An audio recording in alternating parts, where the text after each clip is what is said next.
Welcome back to the Transform Talent podcast, brought to you by Talent Solutions. I'm your host, Georgina Huntley. Transformation. Near enough every business has to transform in some shape or form to stay in line with this ever-changing world that we're in. But how do we really manage transformation in a way that really doesn't disrupt the day-to-day operations or risk leaving the people behind? Luckily for us, we are joined today by two experts in recruitment transformation, Clare Lewis and Amelia Dowty. Amelia and Clare are both part of the global talent acquisition team at WTW. We're going to be discussing their personal experiences and expertise in the world of transformation, the good, the bad, and the ugly. We'll then be diving into what transformation means for leaders who are really trying to manage transformation as part of their ongoing business. Let's get stuck in. So first off, let's get to know a little bit about you both and your own personal transformation stories. I'm going to come to you first, Clare, on this one. Give us a little bit of an insight into you and what was your first job? Sure. Hi there. So my first job was a filing clerk. I didn't know what I wanted to be when I left school, and after traveling, I think my father got fed up of me being a typical teenager lying around. So he sent me off to get my first job, which was a filing clerk, and I took my mother along to the interview. So, I definitely can say that I've managed to progress from there and not take my mother to future interviews. As you say, I live in the UK, in Suffolk. I'm married. I have a very spoilt black cat who pretty much dominates the existence. I have pretty much done recruitment in some shape or form for the last 20 years, probably with the last 10, 11 years in leadership roles. So that's a little bit about me. Brilliant. Thank you, Clare. And it is great to have you with us today. Amelia, how about yourself? Hi, Georgina. I have a similar length of career in recruitment as Clare. So my first job was actually as a recruiter. So I left university also not really knowing what I was going to do when I grew up. Still not entirely sure if I know what I want to do when I grow up, but I'm happy for the time being. And I started in agency recruiting in the early careers space. And that took me on a kind of 15-year journey through various professional services organizations doing early careers, program management and recruitment until I jumped into Experience Hire about 8 years ago. And I live in the UK also in Hertfordshire with my husband and 3 kids. And much like Claire's black cat, they dominate everything. I'm really enjoying my role at the moment. I'm UK and I recruitment director for WTW. Brilliant. Thank you so much. And I want to say empathize, but I'm not sure it's the right word, but I have both child and cat and both dominate my life completely. So feel your pain there. Okay. So let's think back and say, if you were to be speaking to your 20-year-old self, what would be your top tip or your piece of advice? And Clare, if I can ask you that first. Sure. And I don't know if it's something that I've started to embrace as I've not just entered my 40s, I've been there a while. But I think the advice would definitely be, one, don't sweat the small stuff. I think when you start working, you feel like you need to know all the answers. I think sometimes we feel that we have to get it right all the time. And actually, sometimes my biggest failures have been my best learning, but I had to go through the pain to get to the other side. So for me, it's definitely about don't sweat the small stuff and be curious. I should have been a lot more curious than what I was. And as I found confidence in my career, I've been able to ask questions. And actually, most of the time I do, people are nodding around the room going, yeah, we didn't know that answer either. So it's be curious, be brave, don't sweat the small stuff. Lovely. Brilliant. Thanks, Clare. And Amelia, how about you? Very similar, actually. And I think, part of it is looking back at a sort of very kind of fearful and overwhelmed 20-something starting out thinking, oh, gosh, you don't know anything. But equally, 9 times out of 10, like Clare said, if you're asking a question, a lot of people won't know the answer either. And actually just to kind of own that a little bit and not be comfortable asking questions, but also just to back yourself. And it's probably just the advice I should have given myself kind of 20 minutes ago before we started this recording, because, a little bit of fake it until you make it, because, actually, confidence, especially in a people business like talent acquisition, goes a very long way. And, as we'll probably talk about, the relationships help build a lot of those bridges and help you kind of get on in your career as well. So I would say, definitely, don't sweat the small stuff, but also kind of don't worry too much about things that happen earlier in your career, or, the learnings that you kind of come across, because, those mistakes you make will always lead you to something else. Yeah, absolutely. Great tips from both of you for anyone who is in their 20s and going into the world of work now. So thank you. Amelia, I'm going to come back to you on this one. Would you be able to, as we're here to talk about transformation, can you give us, or you're able to share an example of a transformation program that you've been involved in that perhaps you're most proud of? Yes. Something I've been involved with recently has been a transformation project looking at operating model about how to deliver talent acquisition in a sustainable way for the long term.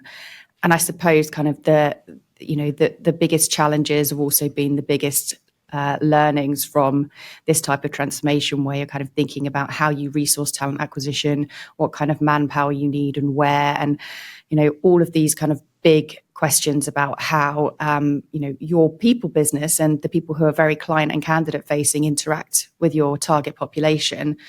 All of those things have come into question and kind of had to be reviewed and re-engineered. And I think trying to deliver a sustainable talent acquisition function, there is no right answer to how to do that. And part of the journey that we've been on, like a lot of transformation journeys, have cost implications, and they're because you're trying to make efficiencies and think about your longer term delivery.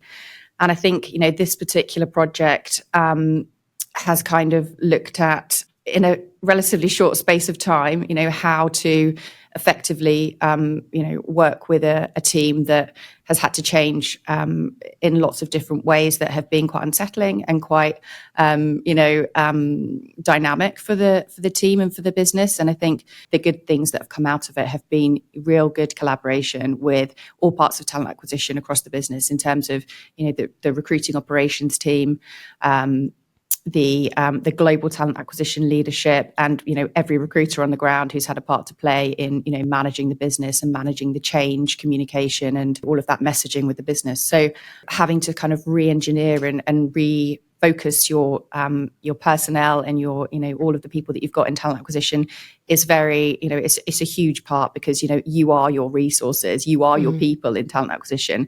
And so when you have to make changes to those types of dynamics, it can feel like they are huge whole scale changes.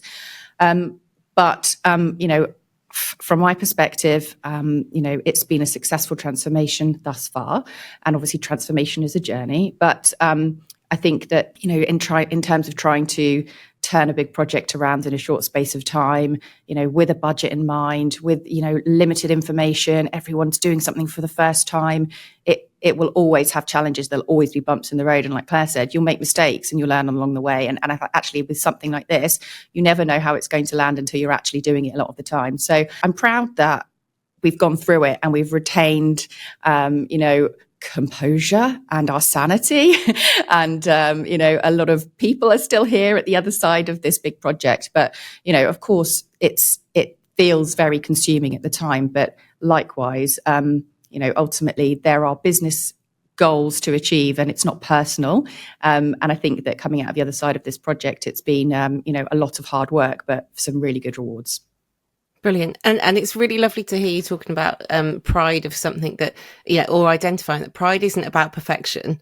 Pride is about the journey that you go along through any of these transformations or whatever it is that you're undertaking, but the learning that you've just indicated as well along the way, and that fundamental piece around people being at the centre of it. It is really nice to hear from you. And Claire, if I can ask you, what advice would you be offering leaders who are trying to manage transformation across, really specifically, I guess, around multiple regions with different legislation, languages, etc.? Because that's really complex, and there will be many businesses facing that perspective. We'll get into some of the detail on leadership and change, but I know you've got experience there, if you can share some of your advice on that sort of complexity of transformation. Sure. And one of the very real examples that come to mind was that when the organization merged with Willison Towers Watson in, I think, 2016, we went about having to harmonize in Western Europe 3 legacy firms. So 3 different ways of working across 16 different countries. And quite candidly, I was not a subject matter expert in all 16, 17 countries. So my advice to anybody that's doing that now is I listened, and I listened some more, because I think it's so easy to go in with your global perspective, your global way of working, and try and enforce that on the local. And whilst there's absolutely benefit of consistency around a similar way of working, part of being able to see the success of transformation is giving people a platform where they feel that they're being heard. And whether that's works council, legislation, language capability, you have to make them feel like they're being heard. You don't necessarily have to take everything that they share and build that into your transformation. But if they feel that they're being heard, then when you bring something to them that feels very much out of their comfort zone, they know that you've got their best interests at heart. And part of listening is understanding, what does good look like to them? So what do they, A, why do they think this is happening?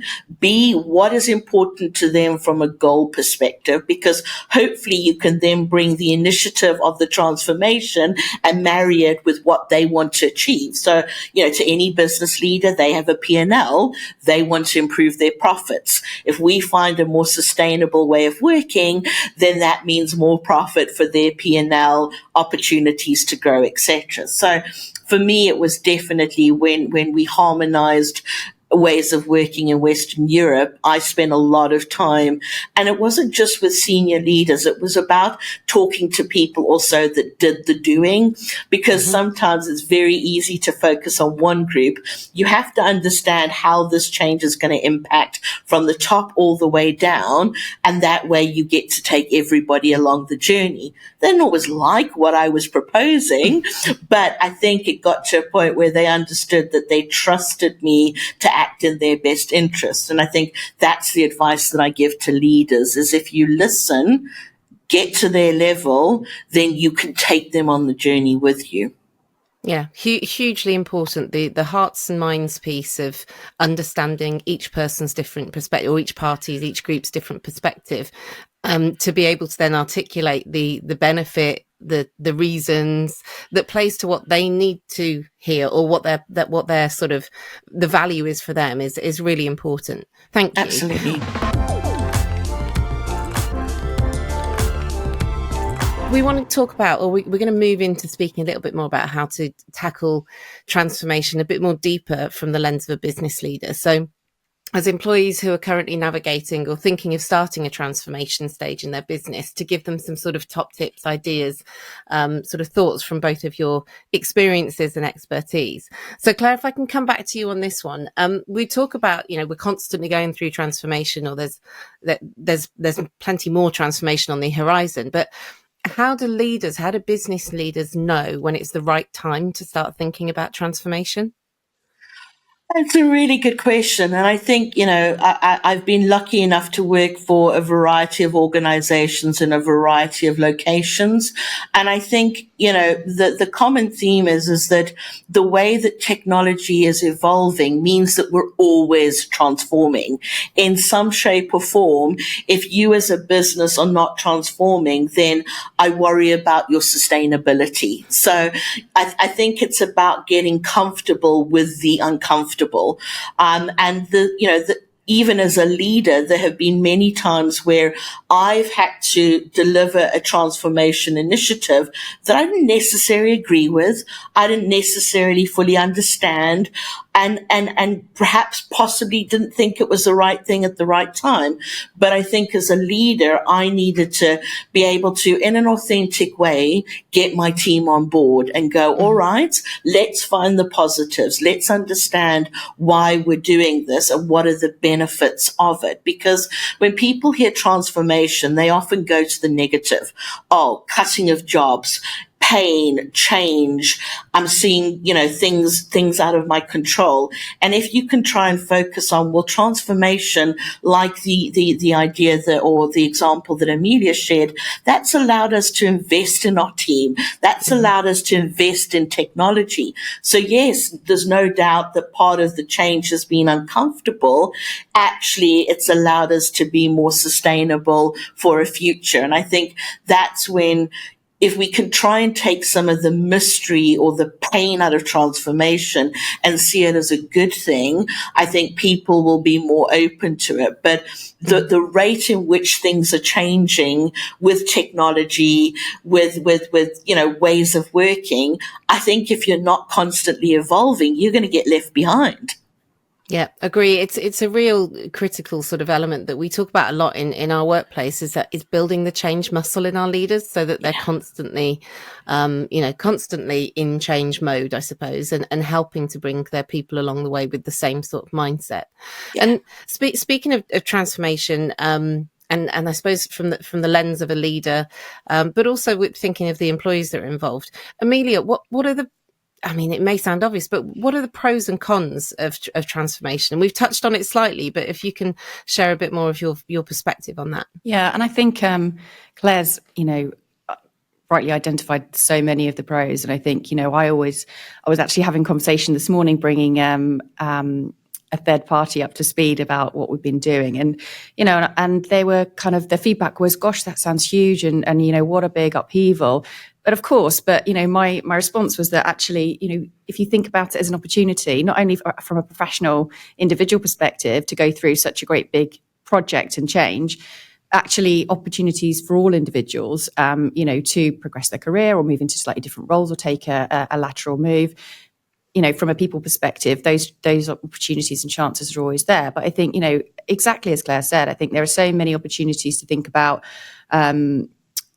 harmonizing ways of working. And actually, you've got an opportunity when you do a transformation project to look at other things that might be on the periphery of the original scope. But then you can say, actually, within that, we'd love to look at X, Y, and Z as well. And that's put this on the roadmap. And so, picking up other things that have always been on the bottom of your long list can also come within the scope of those projects as well, within reason.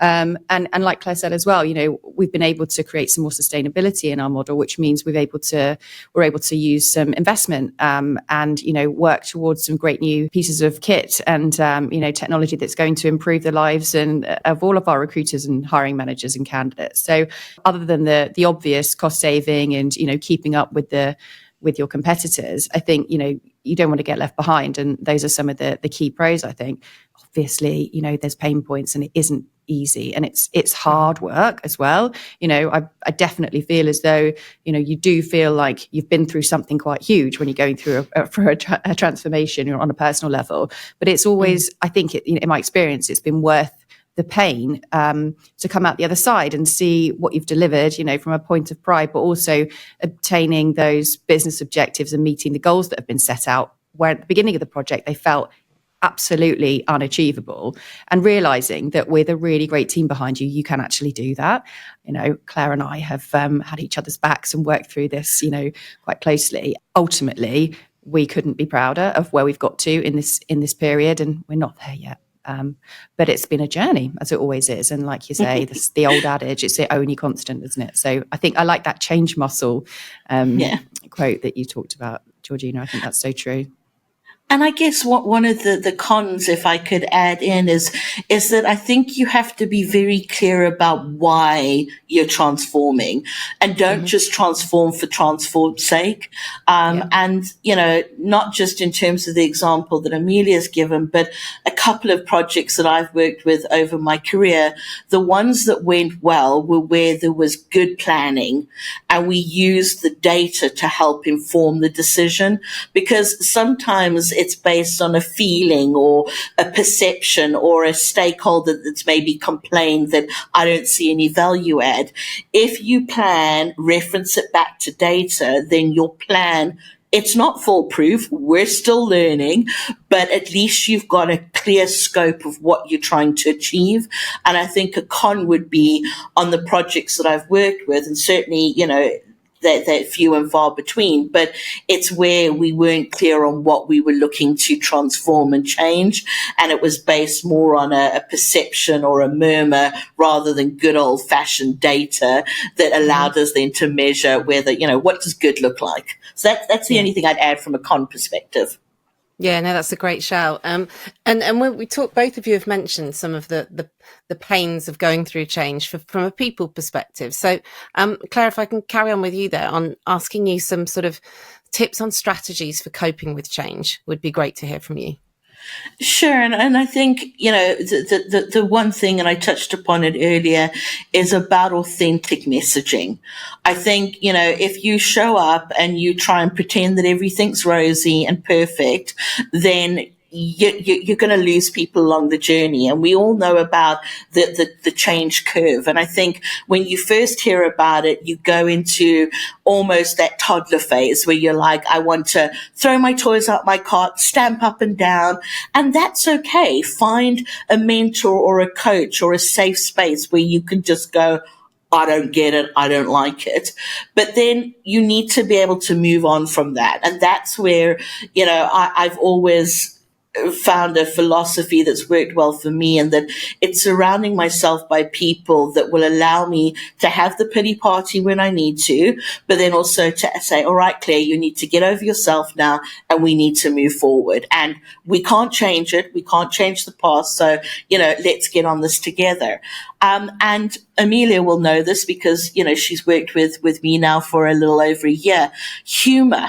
I mean, you've got to be able to laugh and cry together. And sometimes you're crying because you're sad, and other times you're crying because you're laughing. And, if you can find an element of fun in what you do, it helps with some of the painful parts. And it's not laughing at people's expenses, and it's not being empathetic to what's happening to people, but you need to be able to say, let's laugh at when things go wrong, or have that moment where we can do something that shifts the focus. I think that's what enables me personally to navigate the change, but also as a leader with my team to instill that, let's keep perspective here and let's try and enjoy the journey. I think laughter often heals a lot of, the uncomfortableness when it hurts the hardest.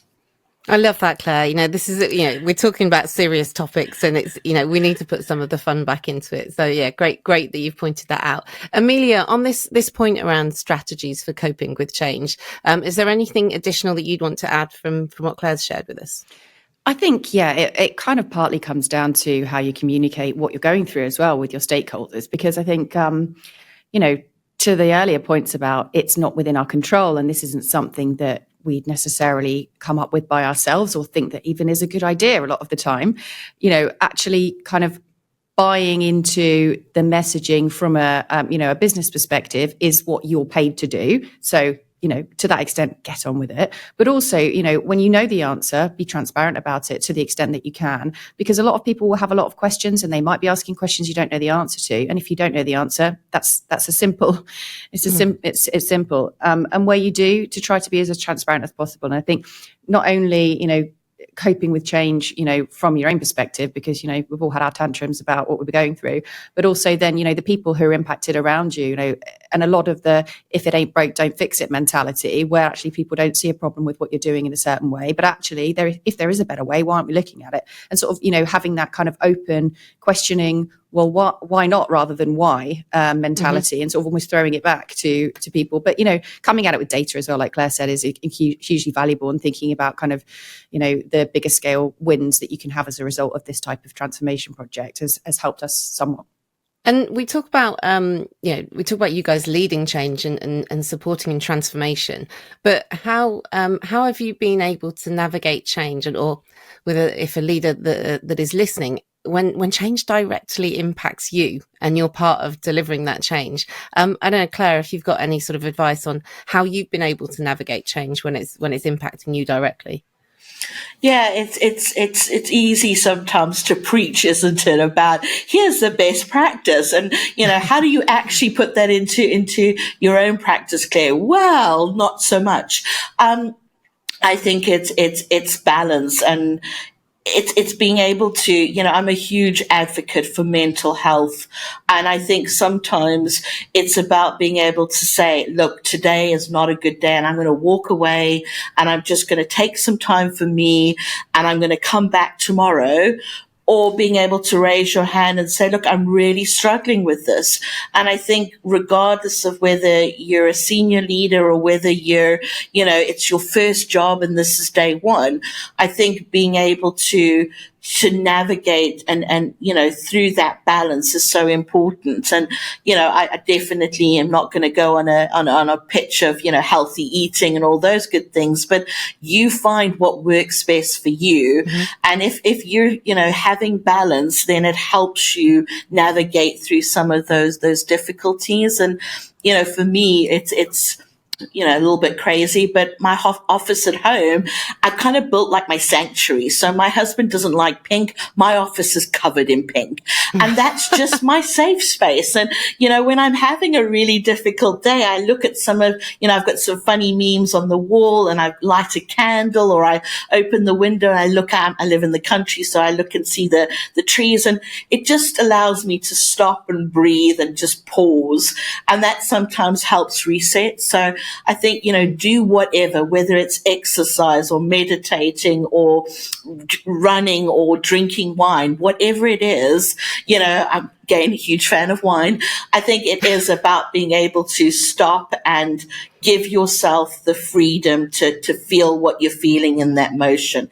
If you're still stuck there 3 months later, then you probably need to get some help. But, people sometimes feel like if you don't get on board, you're a failure or you're not, a team spirit, or there's no team ethics. No, we're allowed to have days where we just don't want to be a grown up and don't want to get out of bed. And that's okay. And I think this connects into the communicating, the yes. real importance of this communicating when going through change at all different levels. And speaking of sort of the, change happens and transformation happens, but there still needs to be business continuity in whichever scenario you're working in most of the time. And Amelia, how do you keep, so in your world as well, how do you keep managers on side going through change while still trying to attract top talent as well? Yeah, and I think, I kind of alluded to some of this really in talking about the comms piece earlier, because I think, quite reasonably, you're not going to have all the answers, and quite fairly, managers will have lots of questions about why changes are happening. And it doesn't matter how widely distributed or how well updated your intranet is, there will always be people who don't know or don't understand why you're mm-hmm. making various changes. And I think, very much to Claire's point earlier, if you are, as transparent as possible, but you allow people the space to vent or have a tantrum or, feel heard about what changes you're making and make them feel as though they have a space in order to, challenge and a place even to direct further queries or resources for them to uncover more. You are kind of trying your best to bring them on the journey. And of course, it's difficult. And of course, when you're trying to still retain talent, when you're going through this kind of challenge, it's difficult and people will, sometimes that is a risk. Mm-hmm. But I think, in order to, bring people along your journey with you, quite often it is simply a case of explaining that there are business priorities and mandates to adhere to. And we didn't do this. However, these are decisions that have been made. We are all in this together. It's happening to the collective. And we are one team. We're all working for the same objective. And it is easier said than done. And a lot of people will still find a difficulty to get on board with that. But I do think that, that sense of collaboration and kind of what I was talking about at the beginning, really, in terms of the relationships are what bring you on in your career. When you've got those and you can leverage them and people understand where you're coming from, and that this isn't something that a change that's being made for any other reason than, purely the best interests of the business, then it is more credible. Yeah, and it's difficult because transformation isn't personal either. We're all in it from a business and organisational perspective, but it can still be challenging. And I think the idea of real transparency in the way that honesty and transparency in the way we're communicating both internally and to your point on when you're attracting talent as well during a period of transformation. Likewise, transparent when you're going through that attraction process. So what I'm going to ask you both is, we've had some really good conversation, and frankly, I could probably carry on talking to you both for a lot longer on this topic because it's an area that I'm really fascinated and interested in, the psychology of change with people. But if we were to give our listeners sort of some key tips or top takeaways about transformation and successful transformation, what would that be? And Claire, if I come to you first on your top tips. Sure. I am tempted to say make sure your office is pink and sparkly and glittery and then everything will be fine. But that's not quite what you were looking for. So I think, the first thing is get comfortable with the uncomfortable. And knowing that change is inevitable. And I think that the easier you can find ways to navigate through the change, the better you, your team, your organization will navigate through that. My second point is find change champions within the business so that it's not just you in talent acquisition being the bearer of bad news. Find business leaders that understand what it is that you're doing and let them be your voice, because they're often the ones that can say, well, actually, they've done this and this is the success story, or this is what my experience has been. And constantly keep, the third point, I think, is constantly keep yourself open to hearing feedback, communicating, because that way people get to go along the journey. You share examples, you share stories. And as Amelia said, transformation is not about how everybody got it perfect, because we're not hired to be perfect. We're hired to be, with expertise. So keep communicating, sharing stories, and, see it as part of your involvement, your transformation as an individual leader or as organization. Brilliant. Thank you. And Amelia, your top takeaway tips. Claire's stolen all of mine. The only thing I would add, I suppose, is a couple of things. I would say don't make any assumptions, because even a transformation journey at the very beginning of what you expect to happen, it doesn't necessarily run like that. So within transformation, be prepared to pivot if you need to. Ask questions, because, you're going to be asked. If it's crossed your mind, someone will ask you that question as well to try and find the answer out. But also, I guess, don't make any assumptions, because, I think that could trip you up. And, I guess to Claire's earlier point about getting a good plan in place and trying to make sure that you're as prepared as possible as you can be for any eventuality. You need a good roadmap and a good project team behind you to kind of help execute all of those big key decisions and changes. Yeah, I think sharing the load is really important. Identifying the experts in the business, or those individuals who are further along in their change mindset, who will be able to be your change champions, is a really great tip, really important to have, because it's not on individuals, it's a team effort. So great tips. Thank you, both of you. And thank you for the conversation.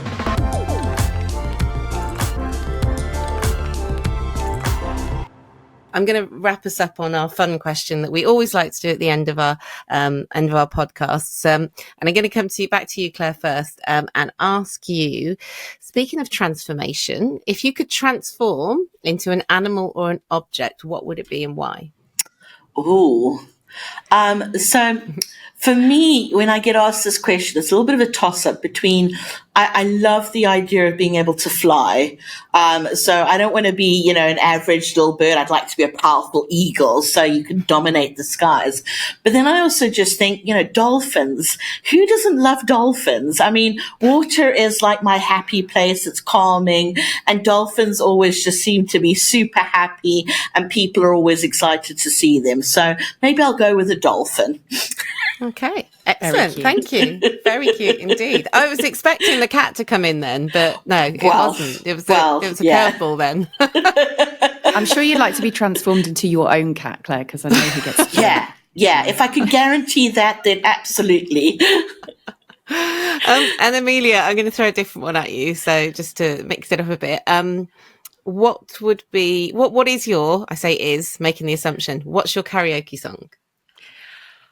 Okay, so I have my best friend who's also in HR would probably kill me for saying this, but she and I have a bit of a double act, and we always sing a song by Lauryn Hill called That Thing, and it's got this beautiful melodic verse that she takes, and then I do the rap, which is the chorus. So I'm not doing it for you now. It's very few people have seen us do that. It's normally confined to a tiny booth somewhere, privately between four walls and me and her. But that is our absolute favourite number. Oh, I'm basically looking at you and visualising that rap taking place now. It's making me happy. Very special. Listen, both of you, thank you so much for your time today. That is it. That's a wrap for today's episode of the Transform Talent podcast. Really appreciate your honesty and advice in dealing with transformation in the workplace. And I'm sure our listeners will too. Some amazing tips and golden nuggets of advice that have come through there. To learn more about the topics that we've discussed in this episode, you can check out the resources in the show notes. But for now, thank you to all of our listeners for tuning in once again. And please do make sure you're subscribed to our podcast on your preferred platform so you don't miss an episode. See you next time. Bye. Thanks. Bye.